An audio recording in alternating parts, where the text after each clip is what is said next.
네, 오늘 한중 정상회담이 예정돼 있습니다. 2달 만에 정상회담에서 두 정상은 양국 관계 발전 방안과 한반도 평화 문제 등을 폭넓게 논의할 것으로 보이는데요. 이와 함께 미국의 베네수엘라 마두로 정권 축출이라는 변수가 돌출해 이번 회담과 국제 정세에 미칠 영향에도 관심이 쏠립니다. 김희준 YTN 해설위원과 함께 짚어보겠습니다. 안녕하십니까? 어서 오세요. 안녕하세요. 네, 자 중국을 국빈 방문 중인 이재명 대통령 이제 잠시 뒤에 첫 정상회담을 할 텐데 첫 중국 방문이자 새해 첫 정상회교 아니겠습니까? 2달 만에 이 정상 간의 만남 어떻게 좀 의미를 볼 수 있을까요? 그렇습니다. 이 대통령과 시진핑 주석 지난해 에이펙 정상회에서 만난 지 약 2달 만에 다시 만나는 건데요. 이렇게 두 정상이 2달 만에 상호 방문하는 것은 유례가 없는 일입니다. 한국 정상으로서는 약 6년 만에 방한이 되고 또 국빈 방문으로 치면 8년여 만인데 2016년 주한미군의 사드 배치 결정 이후 냉각기였던 한중 관계가 전면 복원된다는 의미라고 말씀드리겠습니다.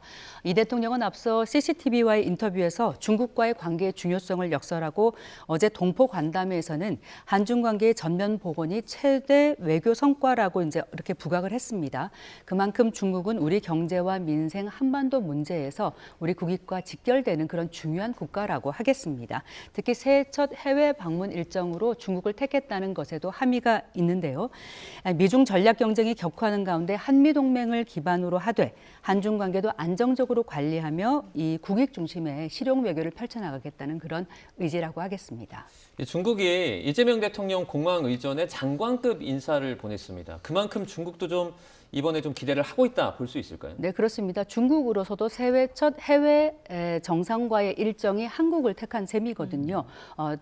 보통 그 중국은 해외 정상이 베이징을 방문할 때 보통은 차관급을 보내는데 이번에 장관급을 보낸 것은 그만큼 격을 높였다는 것입니다. 네. 중국 입장에서는 미중 경쟁이 가속화하고 또 중일 간의 지금 갈등이 고조되는 상황에서 한미일 공조 강화의 가장 중요한 거리인 한국에 더 공을 들일 필요가 있다라고 판단했을 수가 있겠습니다. 최근 다카이치 일본 총리의 타이완 유사시 개입 발언 이후에 중일 갈등 걷잡을 수 없이 고조되고 있는 상황이죠. 이런 가운데 이 대통령이 이번 달에 또 다카이치 총리의 고향을 방문한다는 이런 추진이 되고 있다는 게 알려지면서 이 한일 관계 개선이 한일 관계가 개선되는 이 흐름 가운데 한국을 더 중국 편으로 좀 끌어들여야겠다 이런 포석이 있을 수도 있겠습니다. 정리해 보면 한국과 중국 양국 모두 새해 첫 정상 외교 일정이 한중 정상회담인데요. 이는 엄중한 국제 정세 속에 양국이 조속히 관계를 정상화하고 이 전략적 협력 동반자 관계를 한층 더 진전시켜야 한다는데 그런 공감대가 있었다라고 하겠습니다. 네, 그리고 경제인이 대거 참석하는 한중 비즈니스 포럼도 오늘 오전에 열렸다고 하는데 조금 전 이 대통령의 발언도 들어봤습니다만 어떤 성과를 좀 기대해 볼 수 있을까요? 이 한중 비즈니스 포럼이 열린 것도 8년 만입니다. 그만큼 한중 관계가 개선되고 있다 이런 방증이라고 하겠는데요. 이번 행사에는 이재용 삼성전자 회장을 비롯해서 최태원 SK그룹 그리고 정의선 현대차그룹, 구광모 LG그룹 회장 등 4대 그룹 총수가 모두 참석했고요. 또 포스코 CJ그룹 등 국내 대기업 총수들도 대거 참석을 했습니다. 중국 측에서도 이 허리펑 부총리 등 유력 기업 회장단이 다수 이 자리에 함께했고요. 우리 측은 재계 인사를 포함해서 약 400여 명, 중국에서도 약 600여 명이 찾아서 이 대성황을 이뤘습니다. 양측이 경제 교류와 협력 확대 방안을 논의하는 그런 자리라고 하겠는데요. 특히 이번 방중단에는 패션그룹 형지라던가 SM 엔터테인먼트 또 게임 기업 크래프톤 대표들도 함께한 것이 눈에 띕니다. 이것은 곧 전통 산업은 물론이고 문화와 게임 산업에 대한 논의도 이루어진 것으로 짐작할 수가 있겠습니다. 중국 측에서도 에너지와 금융, 배터리, 의류, 게임 기업 등이 폭넓은 분야 인사들이 참석해서 양국 간의 경제 협력의 지평도 넓혀지고 있다 이렇게 볼 수가 있겠습니다. 이번에 정상회담을 앞두고 미국이 베네수엘라를 공습해서 마두로 대통령을 축출을 했습니다. 지금 이런 일들이 정상회담에 영향을 좀 미칠 수도 있을까요? 네, 사실 그 미국이 이번에 마두로 정권을 축출한 이후 겉으로는 마약 퇴치입니다만 사실 그 속내를 들여다보면은 친미 정권을 하나 더 만들고 또 그 베네수엘라의 풍부한 석유 자원을 미국 것으로 만들겠다 이런 의도가 깔려 있거든요. 네. 특히 조금 더 들어가 보면 중국을 견제하려는 목적 분명히 있습니다. 특히 중국은 그 베네수엘라가 수출하는 원유의 약 80%를 사들이면서 경제를 돕고 미국 제재를 무색하게 해왔거든요. 미국 입장에서는 매우 신경 쓰이는 대목입니다. 또한 중국은 그동안 중남미의 대규모 원조와 투자를 통해서 미국의 앞마당에서 중남미의 영향력을 키워왔다라고 하겠습니다. 이런 만큼 중국은 이번에 미국의 공습에 대해서 국제법 위반이다. 또 마두로를 석방하라 이렇게 촉구를 하면서 날을 세우고 있습니다. 미중 양국이 일단 무역 갈등은 봉합하는 모양새를 취했지만 패권 경쟁은 여전하다는 것을 우리가 알 수 있는데요. 때문에 오늘 한중 정상회담에서 중국 측이 이런 미국 견제 메시지를 노골화 하면서 우리의 어떤 그 분명한 입장을 요구할 가능성 없지 않다고 하겠습니다. 이 정상회담에 앞서 중국 관영 매체도 한중 양국이 보호주의에 맞서야 한다면 이 미국 겨냥 메시지를 낸 바가 있는데요.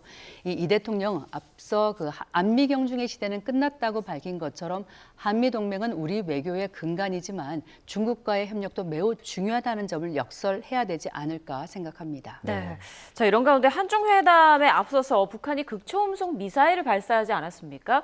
이번 회담에서 한반도 비핵화 문제도 분명히 논의가 될 것 같은데 어떤 의도를 갖고 있는 걸까요? 네, 북한이 어제 발사한 미사일이 극초음속 미사일인 것이 확인이 됐고 이 자리에 김정은 위원장이 함께 했습니다. 김 위원장이 낸 메시지를 보면 이것은 어떤 핵무력, 전쟁 억제력을 고도화하기 위한 것이라고 밝혔고 그러면서 지정학적 위기와 여러 국제적 사변들이 그 필요성을 말해준다고 했거든요. 이건 아마 베네수엘라 사태도 의식하지 않았을까라고 생각이 돼요. 우리 정부는 이번 한중 정상회담의 주요 의제로 평화 문제 해결을 꼽고 있는데 이는 북한 비핵화 문제라던가 북한을 대화로 끌어들이기 위한 보관을 의미한다고 하겠습니다. 무엇보다 이를 위한 중국의 건설적인 역할을 당부할 예정인데 그런데 북한의 이런 무력 시비를 보면 자신들은 이미 핵 보유국이다. 그러니까 비핵화를 전제로 한 대화는 할 수 없다. 이런 점을 분명히 한 것으로 보입니다. 특히 최근 그 중국의 국가 안보 문서를 보면은 이 북한 비핵화란 표현이 슬쩍 빠졌거든요. 그만큼 북한을 어떤 핵 보유국으로 용인하는 것 아니냐는 그런 우려가 나오고 있는 상황인데 오는 4월 트럼프 대통령의 베이징 방문을 계기로 북미 대화 재개 전망이 나오면서 우리 정부 페이스메이커를 자처하면서 중국의 역할을 당부할 것으로 보이는데 현실은 좀 녹록치 않다라고 하겠습니다. 어제 미사일 발사가 공교롭게도 이제 미국의 그 베네수엘라 마두로 정권 축출과도 좀 이렇게 겹쳤어요. 그렇습니다. 김정은 국무위원장 입장에서는 이걸 보면서 앞으로 핵을 더 개발해야겠다 이런 생각을 좀 갖지 않을까요? 충분히 좀 그럴 것으로 보입니다. 그 북한 외무성이 어제 바로 반박을 했습니다. 마두로 축출에 대해서 미국은 불량배다, 또 야수적 본성을 드러냈다 이렇게 날을 세웠고 또 유엔 헌장이자 국제법의 난폭한 위반이라 이런 말을 했거든요. 아마 북한 입장에서 보면 우크라이나 전쟁에 이어서 베네수엘라 사태를 바라보면서 핵무력, 군사적 대응 능력이 없으면 어떻게 처참하게 무너지는지를 다시 한번 여실히 느꼈다라고 할 수가 있겠습니다. 또한 그 북한과 베네수엘라는 오랫동안 반미 전선에서 함께 해왔거든요. 그런 만큼 김 위원장의 충격 적지 않았을 것 같습니다. 때문에 체제를 지키기 위해서는 힘이 필요하다는 인식을 더욱 확고히 하게 되면서 아마 김정은 위원장 입장에서는 핵무력을 더욱 증진하는 데 힘을 쏟지 않을까라고 예상해 볼 수가 있겠습니다. 네, 이번 또 한중 정상회담의 주요 의제 가운데 하나가 민생 또 경제 문제가 될 텐데 한한령 해제 문제도 좀 논의가 되겠죠? 네, 그렇습니다. 이번 한중 정상회담에서 가장 관심을 모으는 문제는 민생 문제, 즉 우리 국민의 생활과 직결되는 그런 문제들, 그리고 공급망 투자, 디지털 협력 같은 그런 경제 문제일 텐이고요. 또한 보이스 피싱 같이 그 여러 국민의 피해를 주고 있는 그런 초국가 범죄라던가 환경 문제도 분명히 거론이 되긴 할 겁니다. 그런데 말씀하신 대로 여기서 더 관심을 모으는 게 한한령의 해제 문제입니다. 주한미군의 사드 배치 이후 우리의 대중문화와 예술인들이 중국 현지 진출하는 기회가 사실상 막혀 있거든요. 네. 사실상 이 K 콘텐츠라고 하면은 지금 세계적으로 각광을 받고 있는데 유독 중국에서만 공식적으로 막혀 있고 오히려 불법적으로 많이 이렇게 소비가 되는 현실이거든요. 네. 곧 이것은 우리 경제에도 약간 악영향을 주고 있는 부분이 있습니다. 때문에 그 중국은 한한령이 없다는 것이 공식 입장입니다만 우리 입장에서는 실질적으로는 존재를 하고 있기 때문에 어떤 문화와 인적 교류 확대 차원에서 이 K 콘텐츠가 공식적으로 유통될 수 있는 그런 길을 모색하는 방안 되게 중요하다라고 하겠습니다. 그리고 이번 정상회담에서 그러니까 중국이 좀 민감하게 생각하는 우리나라의 핵 잠수함 추진 또는 그 서해 구조물 문제도 거론이 될 가능성이 있겠죠. 네, 그렇습니다. 핵 잠수함이 공식 의제는 아닙니다만 우리 입장에서 이 핵 추진 잠수함의 그 당위성을 충분히 중국 측에 설명해야 될 그런 필요가 있다라고 하겠습니다. 특히 북한이 최근 핵 잠수함 건조 모습을 처음으로 공개한 상황에서 이 북한의 핵 미사일 위협에 대응하는 방어적 수단으로서 이 핵 잠수함이 필요하다는 점을 강조를 해야 될 것으로 보이고요. 또 우리가 추진하는 이 핵 잠수함이 핵무기를 탑재한 그런 핵무기가 아니라 핵을 동력으로 하는 그런 평화적 방어적 목적의 그런 무기이거든요. 그런 점을 다시 한번 시 주석에게 설명을 해야 될 것으로 보입니다. 이와 함께 또 하나 거론하지 않을 수 없는 것, 중국이 지금 서해에 설치하고 있는 그런 철제 구조물들에 대한 문제입니다. 중국은 이것이 뭐 양식 시설이다 또는 또 이것이 관리 시설이다 이렇게 얘기를 하고 있지만 네. 우리 입장에서는 이 서해의 영유권을 주장하기 위한 그런 포석이 아니냐라고 의심할 수 있는 부분이 있거든요. 왜냐하면 중국은 앞서 남중국해에서도 이 공항과 뭐 레이더 기지를 건설한다거나 인공섬을 만들면서 영유권을 주장하면서 주변국과 계속 갈등을 빚고 있는 상황이거든요.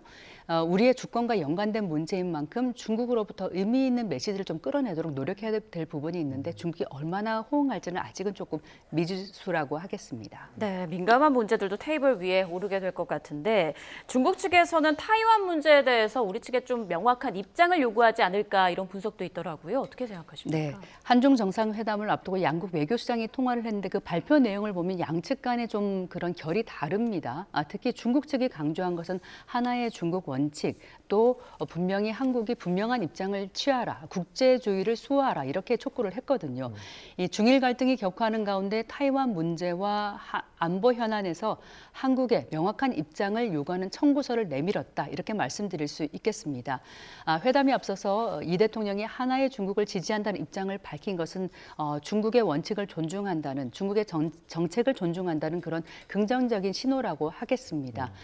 시 주석이 회담에서 우리 측에 어떤 반일 공조를 강조할 수도 있겠는데요. 우리로서는 하나의 중국 원칙은 존중하지만 이 힘에 의한 현상 변경 같은 이거를 반대한다는 국제사회의 보편 원칙도 강조해야 할 것으로 보입니다. 국제 정세와 이해관계가 복잡하게 얽힌 상황인데 한미일 공조는 강화해 나가면서도 중국과의 관계는 좀 진전시켜 나가는 그런 전략적 분리 대응을 통해서 우리의 외교적 공간을 좀 넓혀야 하는 그런 필요성이 있다라고 하겠습니다. 이번에 미국이 베네수엘라를 침공해서 마두로 정권을 축출한 게 이제 뭐 국제법적으로 문제가 있다 이런 비난이 있는데 이걸 보고 중국이 이제 타이완을 침공하는 거 아니냐라는 우려도 나오고 있어요. 네, 먼저 이번 그 미국의 베네수엘라 공습에 대해서 뭐 각국의 반응이 조금 엇갈리고 있습니다. 미국과의 관계에 따른 것인데 약간 그 중국이나 러시아 또 콜롬비아 같은 그런 반미 성향 중남미 국가들은 강하게 당연히 규탄을 하고 있고요. 유럽 국가들은 마두로 독재 정권이 붕괴된 것은 긍정적이지만 국제법 위반 논란 의식에 조금 신중한 모습입니다.